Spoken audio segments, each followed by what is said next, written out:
کوئی black mailing پہ اتر آئے تو وہ بلیک میلنگ میں تو کم از کم نہیں سنتی. تو اللہ تعالیٰ کا یہ بڑا کرم ہے کہ خود ہی اٹھ کے شرمندگی سے چلے گئے, بلکہ پہلے مجھے گالیاں نکالتے رہے, میری وہ کردار کشی کی, میں بالکل مجھے ایسے میں نے ایسے کر لیا جیسے میں ادھر سے سن کے ادھر سے نکالا. میں نے کہا لگے رہو, اور آخری چند دنوں میں وہ ہماری منت کرتے رہے کہ ہم سے بات کر لو. کہ اپنے اپنے حلقوں میں آپ نے دیکھا ہوگا, میرے پاس تقریباً 2500 سے زیادہ BHUs ہیں.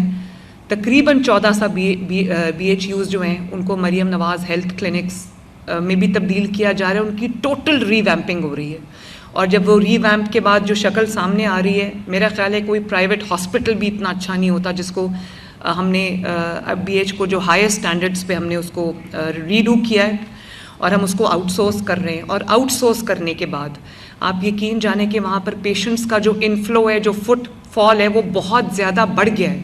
اور اگر میں آپ کو اس کے فگرز دوں تو بہت لمبا ہو جائے گا, لیکن وہاں پہ بچوں کی ڈلیوریز ہو رہی ہیں اور اس قسم کے چھوٹے چھوٹے پروسیجرز ہو رہے ہیں جس کے لیے بڑے ہاسپٹلز میں ان کو نہیں جانا پڑا. تو وہ ہم آؤٹ سورس کر رہے ہیں, جس کے اوپر اتنا ہیو اینڈ کرائی مچا تھا کہ وہ یہاں آ کر بیٹھے ہوئے تھے. بیٹھے رہے, میں نے ان کو کچھ نہیں کہا, خود ہی شرمندگی سے اٹھ کے چلے گئے.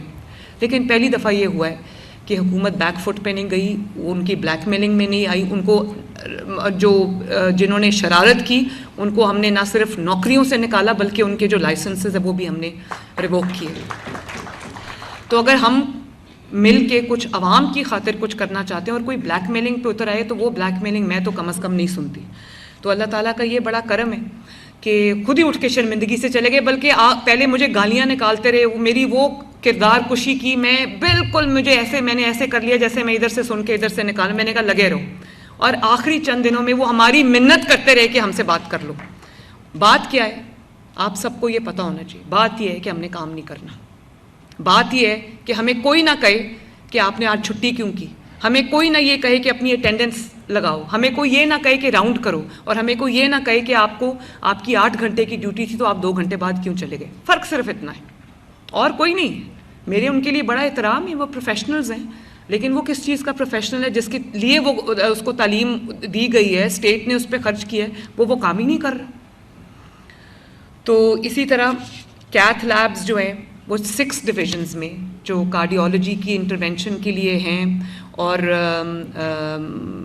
اس کے بغیر دل کا آگے سرجری نہیں ہو سکتی, وہ کیتھ لیبز ہم 6 ڈویژنز میں ابھی شروع کر رہے ہیں.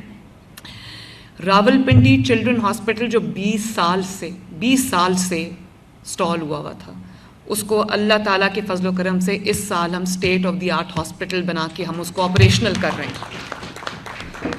اور میں نے آپ سے یہ وعدہ کیا تھا کہ میرے جانے تک, یا مجھے نہیں پتا 5 سال اگر یہ حکومت رہتی ہے تو 5ویں سال میں کوئی ایسا ڈسٹرکٹ نہیں ہوگا, چاہے وہ چھوٹا ہو یا بڑا ہو, جہاں پر دل کی امراض کا علاج نہیں ہوگا, جہاں پہ بچوں کے امراض کا علاج نہیں ہوگا, اور ایک شہر سے لوگوں کو دوسرے شہر جانا پڑے تو میں سمجھوں گی یہ میرا فیلئر ہے. انشاءاللہ تعالیٰ یہ ہم کر کے جائیں گے.